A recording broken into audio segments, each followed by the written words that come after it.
Hello viewers, আমি আজকে আপনাদের নিয়ে আসলাম জয়দেবপুর। এখানে হচ্ছে ট্রেন স্টেশন। তো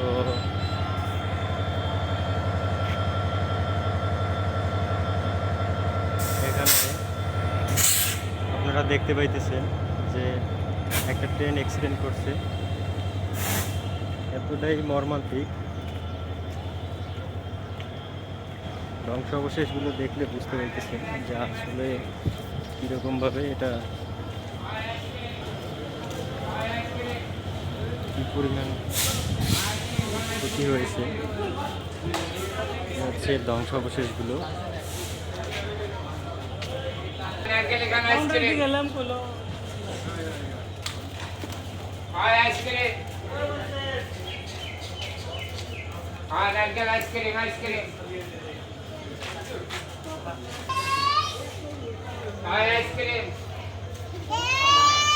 হচ্ছে ধ্বংসাবশেষ।